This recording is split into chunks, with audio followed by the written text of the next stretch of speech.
That was possibly the worst WWE show ending of all time. I don't even know what to say. The whole building fell apart. Who could survive that? I don't think anyone could. I'm fine. You're fine? You're totally fine? What just happened? Then again, it's Roman Reigns, and I wouldn't have it any other way.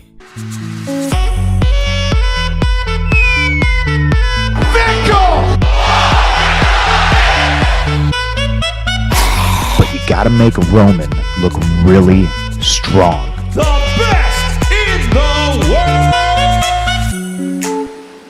world! Welcome everybody to another episode of Greatness of SmackDown. Very late episode of Greatness of SmackDown. It certainly wasn't a bad show, but in my opinion, it didn't really matter. It was a bit of a filler, and in my honest opinion, SmackDown will not matter as long as we don't have SmackDown on Fox. We don't even have 24/7 championship segments on SmackDown. That's how much they don't care. The most entertaining stuff we see on Monday Night Raw, the 24/7 championship, is not on SmackDown anymore. It's just basically unimportant stuff like Kofi Kingston versus AJ Styles, which on paper sounds cool. Of course, maybe you would say it's a dream match, I don't know. It's a champion versus champion, both have factions.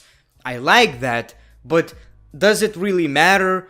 No, not at all. Two champions on different brands, no rivalry, nothing.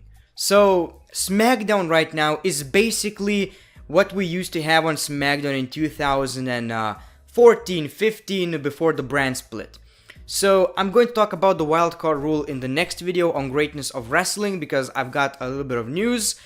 But, like I've said, a decent episode, but very unimportant. So why don't we just begin from the beginning of the show? So basically the show opens with Shane McMahon. I mean, if you are going to open the show, maybe open it with the best in the world. Shane McMahon said that he will not be, unfortunately, he will not be on this edition of SmackDown Live. But he cannot wait to retire Kevin Owens at SummerSlam. Then Kevin Owens comes out and he says that don't worry, we will somehow, some way, make it through without Shane McMahon tonight. Drew McIntyre comes out to interrupt and says that Kevin Owens talks too much and they have a match together tonight. This leads to Drew McIntyre hitting Owens with a cheap shot, and then they brawled ringside. Then Drew McIntyre tells Kevin Owens to dust himself off because their match is up next. Like I've said, does it really matter? And what are they doing with Drew McIntyre?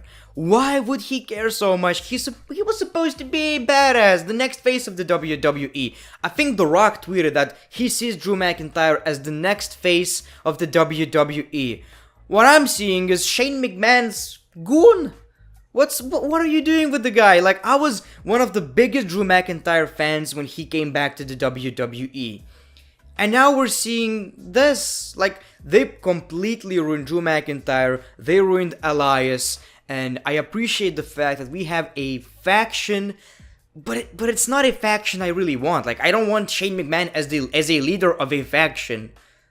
There's something wrong with that. Anyway, we got the match, pretty entertaining if I'm being honest. I didn't really mind it. It was pretty 50-50 in my opinion, but somehow, someway, Kevin Owens actually won the match, which is a good thing. During the match, Kevin Owens hits a Stone Cold Stunner on the table. They got back in the ring. We got a super kick and another stunner for the 3 count. So Kevin Owens is looking strong. What I don't like about this rivalry, even though this is the best Shane McMahon rivalry we had in a while, is that if Shane McMahon loses, nothing happens, nothing changes.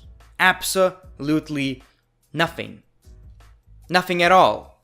So it's pretty obvious that Kevin Owens is probably winning this match. If Kevin Owens loses, he's going to quit the WWE. If Shane McMahon loses, nothing is happening. Why? We need a stipulation. We need something.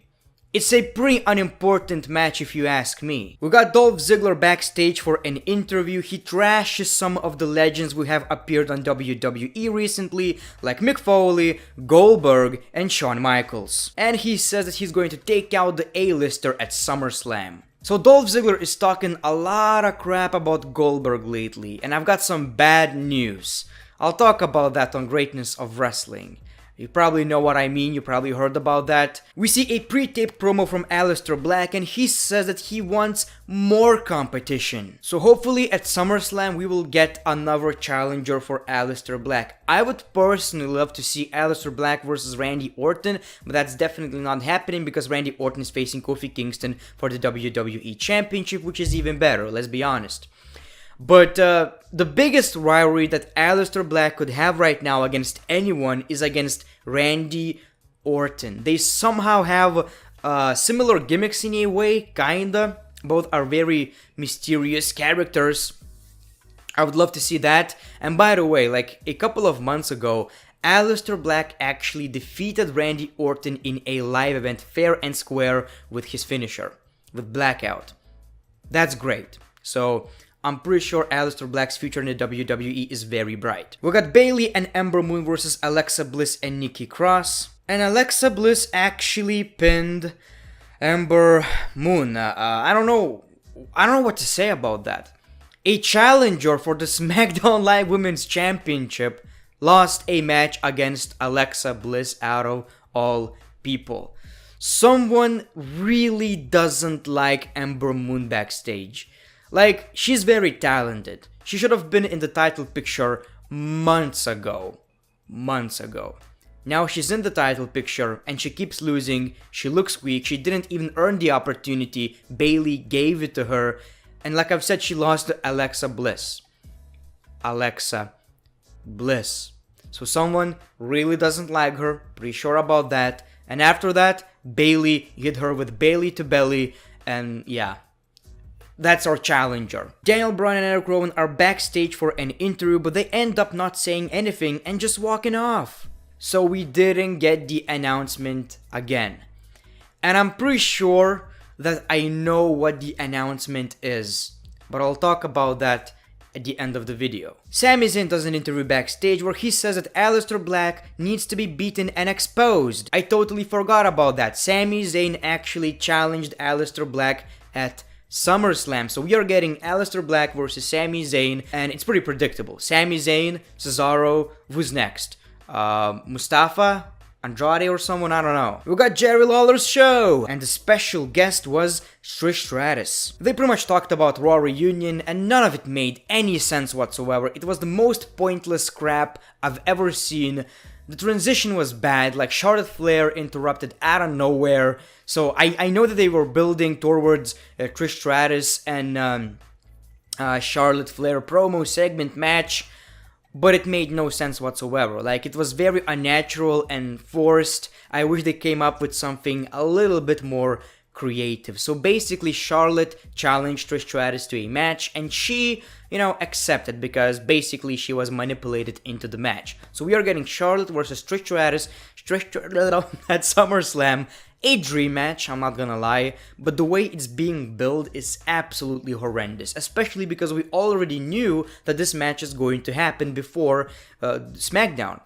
So it's pretty bad in my opinion. It was very unnatural, and I didn't like it, to be quite honest with you. If it was a backstage segment, maybe, but now it just feels weird and very, very forced. But the match is going to be interesting. It's not gonna be a very good match, but the stare down, all of that sorts of crap, I'm kinda into it. I don't know, kinda excited. We got Finn Balor versus Dolph Ziggler. Pretty entertaining match. I liked it. But in the middle of the match, the lights start going out. A spotlight comes on and we see Wyatt in his mask on the stage. The lights go out again. And when they come back on, Ziggler is behind and he hits Balor with the super kick for the 3 count. So I appreciate that. They are definitely building Finn Balor as the guy who keeps losing all the time. He's very close, but he ends up losing all the matches. So I'm pretty sure at SummerSlam, he's either going to bring back the Demon, or maybe after he's going to return to WWE. I'm pretty sure he's leaving after SummerSlam. He's getting married, I think. He's gonna bring back the Demon, and he's not gonna lose ever again. Like, ever again. You get the point. And I'm also glad that Dolph Ziggler is looking strong. I mean, he keeps winning the matches. I'm really happy about that. I just don't understand why are we not seeing The Miz. So I'm pretty sure the rumors about Goldberg are true. And by the way, people, like, Bray Wyatt needs to win that match, right? He cannot lose for like a couple of years, please. We got Shinsuke Nakamura versus Ali. Nakamura misses a Kinshasa, and Ali reverses it into a small package for the 3 count. Ali defeated Nakamura, and I'm not quite sure if it's actually confirmed or not, but hopefully we are getting Nakamura versus Ali at SummerSlam, and I would not complain if Ali would actually win the championship. So, something different, and Shinsuke Nakamura, let's be honest, is already a better champion than Finn Balor was. He's being on SmackDown every week, I think. So that's already a positive. Then again, they're not really abusing the wild card rule that much, so more people have, from the brand, from SmackDown, have more TV time on SmackDown. So this is another positive we are seeing lately in the WWE. We see a pre-taped promo from Randy Orton talking about how he just had to be himself to succeed. A third-generation superstar. He starts trashing Kofi Kingston for his fake accent and his dance moves, and he calls him stupid, stupid, stupid. I cannot wait for the match. I seriously cannot wait for the match. The first Kofi Kingston match that is actually unpredictable after his WrestleMania 35 match, after he won the championship. The first unpredictable match. Would not mind seeing Randy Orton as a champion one bit. Would love to see that.